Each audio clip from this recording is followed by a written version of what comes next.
Sur Alsace 20, depuis le mois de septembre, vous avez pu découvrir ces femmes d'exception alsaciennes proposées par Caroline Beugler. Et Yolande Hague, la semaine dernière, était ravie de son portrait de femme d'exception, Caro. Oui, et je pense que Patricia Veller, j'espère, le sera aussi cette semaine. Une femme d'exception, Lionel, parce qu'elle a un don incroyable, celui de faire rire. Et vous allez vous rendre compte que c'est pas évident d'être une femme comique en Alsace. Bonjour Patricia. Bonjour. Tu sais que j'ai un gros problème. Parce que quand on te rencontre, on a envie de rire. Tout de suite. Est-ce que c'est pas fatigant au bout d'un moment d'être tout le temps confronté à des gens qui attendent de toi une parole amusante? Non, parce que c'est bien sympa quand même. C'est quand même mieux que si on se disait tiens, on va voir l'autre déprimé. C'est quand même mieux. Mais bon, si des fois je me dis attends, j'aimerais bien qu'ils voient que là, je suis pas juste un pitre quoi. Non, bien sûr, oui. Forcément. Alors que les gens qui savent pas faire rire me disent oh, t'as de la chance, tu sais faire rire. Donc voilà, c'est moche. Mais toi, tu le vois comment? Tu le vois comme une chance? Ah ouais, non mais c'est quand même un grand bonheur. Ouais. C'est quand même un grand bonheur parce que c'est vrai que d'être dans une salle où tu as des rires qui reviennent, tu te fais du bien aussi quand même. Non, ce serait quand même moche de dire ah bah non, je les entends pas ou non, ça fait. C'est très très jouissif le rire, c'est vrai. Tu penses que ça vient d'où? Tu penses que c'est un don? Tu penses que c'est quelque chose que tu as travaillé? Non, j'ai l'impression que c'est quand même un don. J'ai toujours déconné, toujours. Même à la maternelle, il paraît. Pourtant, t'as pas eu une enfance évidente? On a quelques petites photos, t'es super mignonne là-dessus.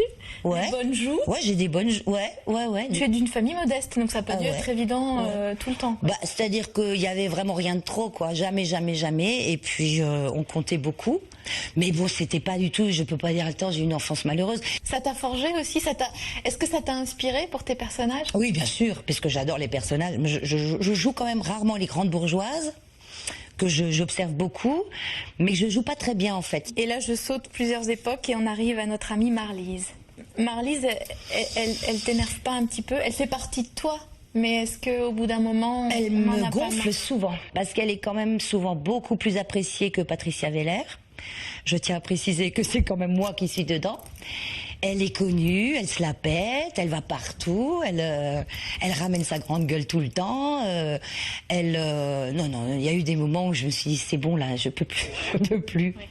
Et t'as toujours joué des personnages? Ouais, j'adore ça, et de plus en plus quoi. Et alors ce que j'adore de plus en plus, c'est jouer des hommes. Je sais bien que quand je suis déguisée, des fois je me dis mais quel bonheur, pendant 2 heures je vais pas être moi.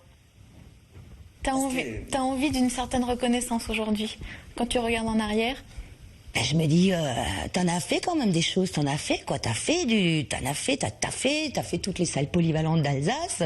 Et c'est quoi le tempérament? Qu'est-ce qui fait, à ton avis, que tu as réussi à faire tout ça? J'ai jamais été effectivement élevée dans le prout-prout. Donc, si tu peux pas accrocher tes fringues dans une super loge avec des lumières, un miroir et tout, je les accroche à un couvercle de chiottes. L'essentiel, c'était le public, c'est d'être au contact des gens, le plus proche d'eux possible. Ouais. Parce que monter sur scène, les gens ne savent pas, c'est quelque chose, quoi. C'est quelque chose, tu te jettes dans une arène, quoi. Et tu arrives dans tous les regards. Des fois, quand on fait les scouts, je me dis, attends, il y a 500 personnes, ça fait 1000 yeux.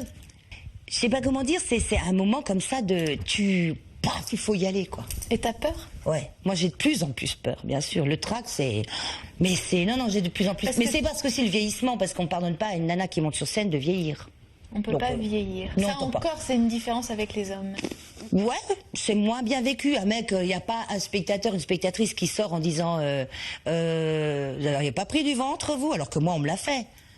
Écoutez, super, Patricia, vous nous faites toujours autant rire, mais cette année, vous avez pris du ventre, non? Tu vois, on te pardonne rien. Bon, on va enlever aussi, parce que je continue ma petite séance photo. Donc, il faut quand même que on le dise encore publiquement. Tu n'es pas en couple avec Denis Germain. Non, on essaye sans arrêt depuis des années de le dire, on le martèle, nous ne sommes pas un couple dans la vie.